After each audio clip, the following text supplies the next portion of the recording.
老祖，你怎么了？借你身体用。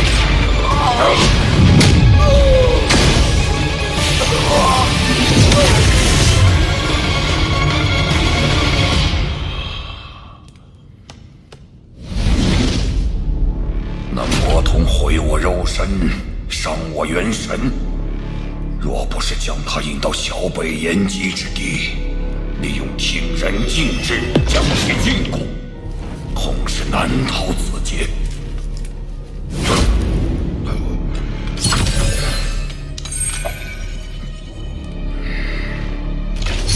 此番没有抓到亡灵，还赔上了半条命，唯一所获便是这仙剑。剑魂，剑！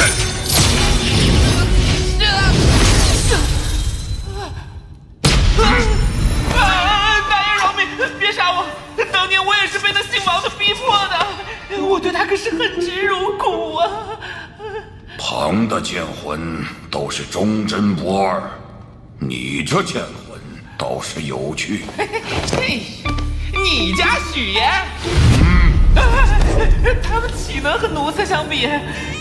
我这叫识时务者为俊杰。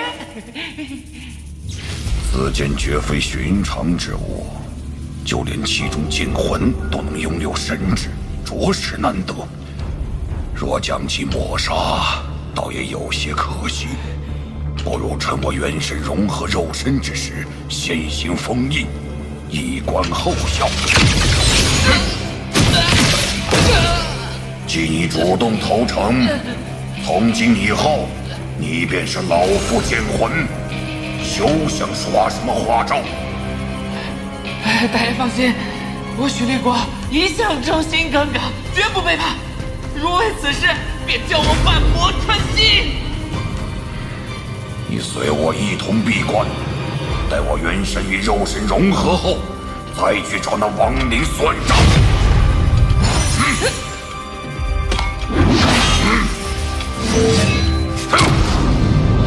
杀心啊！你啥时候能来救我啊？据说炼魂宗是皮陆国最神秘的宗门，从不主动收徒，皆是愿者上钩。只要在开放之日上缴灵石，便可获得一处洞府修炼。护山大阵。何人擅闯我炼魂宗？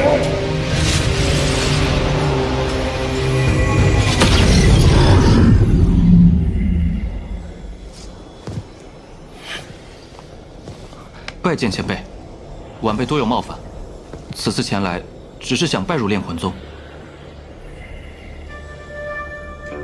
你是哪个门派的？弟子是个散修。散修能达到筑基期，倒也不易。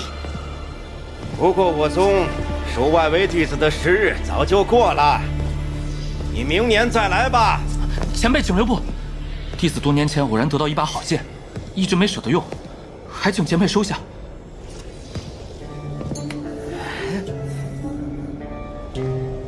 这小子竟能有此等宝贝！此物从何处得来啊？多年前，弟子曾帮助过一个结丹修士，在他受伤之际为其护法。他伤好后，便将此剑送与我。可弟子修为不够，无法使用。好吧，老夫看你修行不易，便破例子。跟紧我，炼魂宗内禁制极多，你若是走错了，我可不救你。多谢前辈。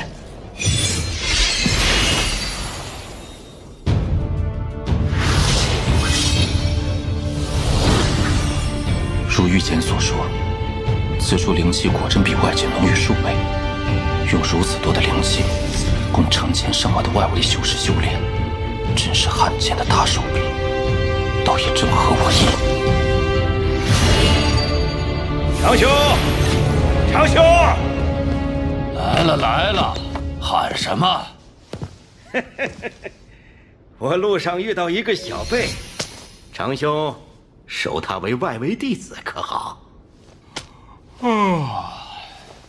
你红毛子都发话了，我岂能拒绝啊？那人就交给你了。我这次出山，收集了上百冤魂，正好能把魂幡练出一个主魂。等练完后，我过来找你吃酒。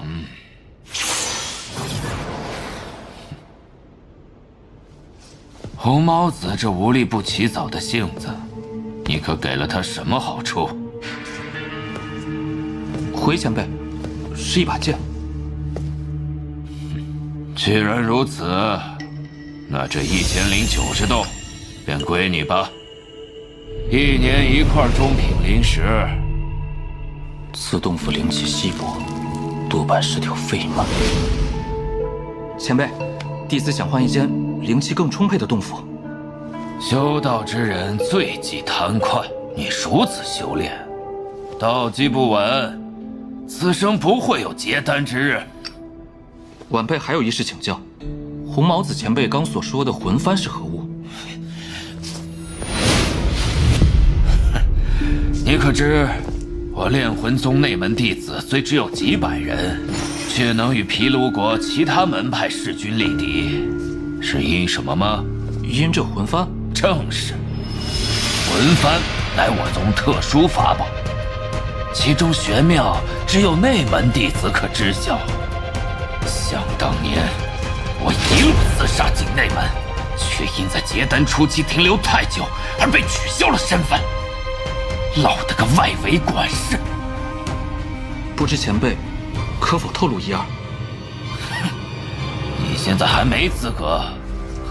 外围弟子每隔3年有一场万人大比，决出1人进入内门。你若想知道，自己去试。是晚辈见远。你叫什么？弟子名为青木。好了，跟我来吧。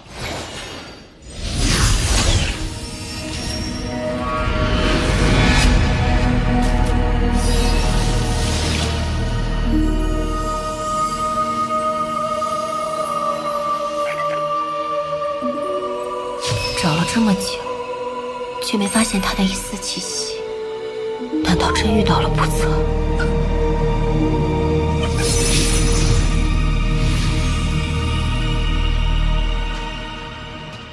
房号越小，表示灵气越多。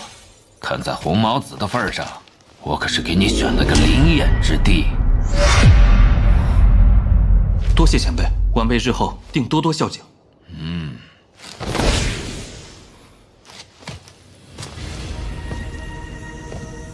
外围弟子数以万计，能入内门者万里挑一。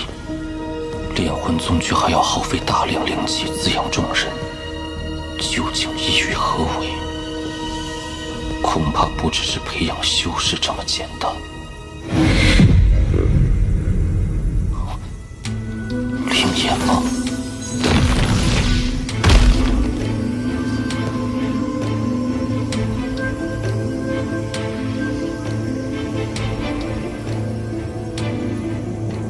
借由坤晶眼汇集灵气，再用聚灵阵防止灵气外扩，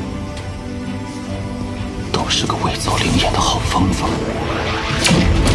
不过若能解开禁制，直接接触坤晶眼，冲击筑基后期倒也够用。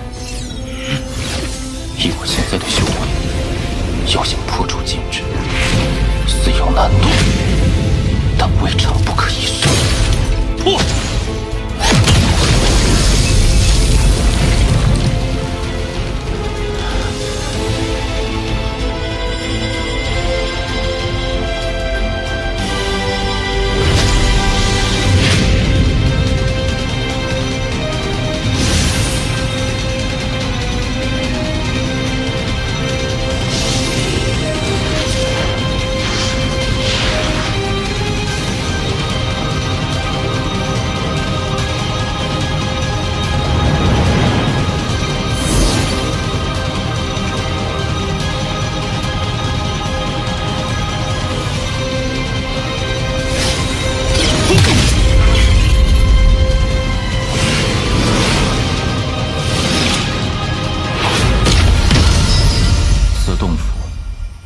运气好尽了。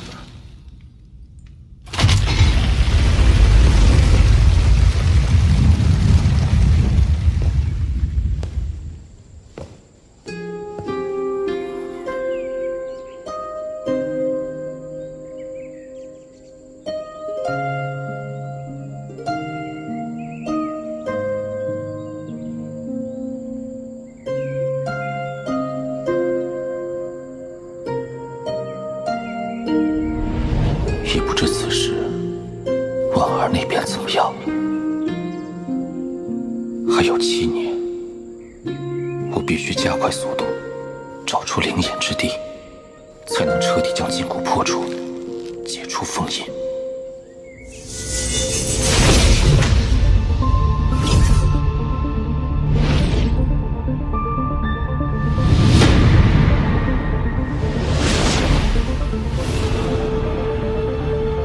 此处应该就是最接近真灵眼的洞府，但有人在内。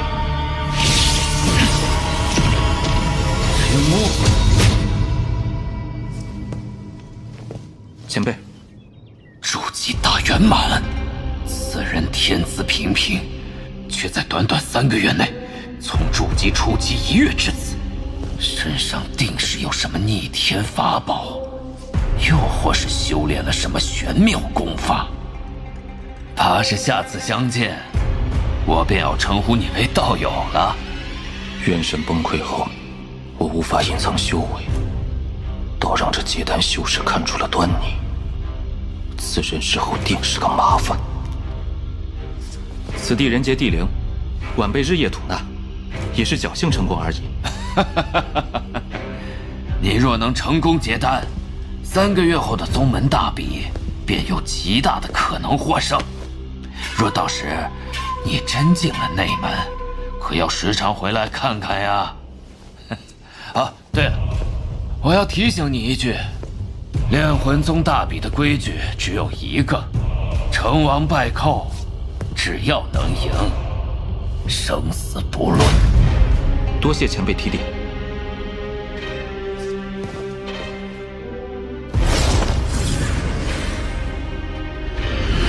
若能从青木口中探出快速修炼的方法，定可重回内门。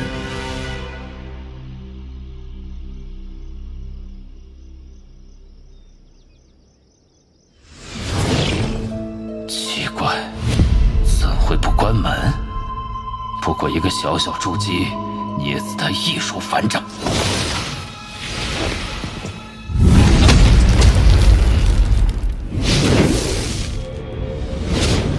来了，秦牧，快把你修炼的诀窍交出来！我若不，你没得选。外围弟子的死活，宗派根本就不会过问。你交出来，我还能少你一条生路。否则，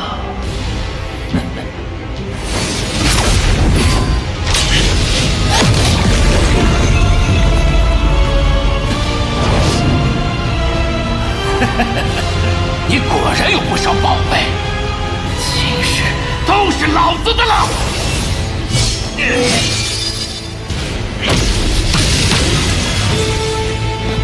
这是什么东西？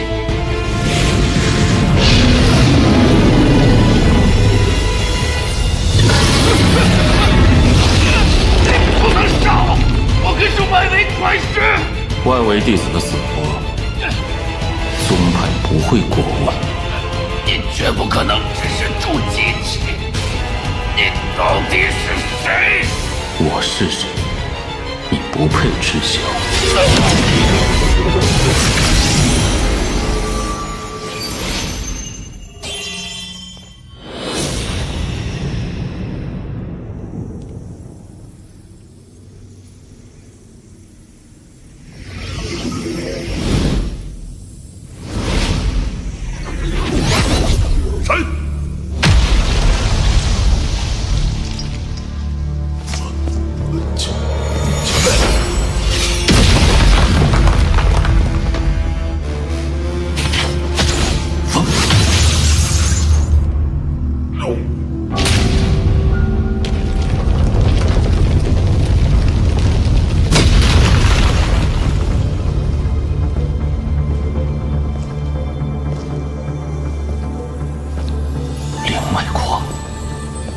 此地灵气浓郁，形成了一股天然灵威，借此来打破封印，再合适不过。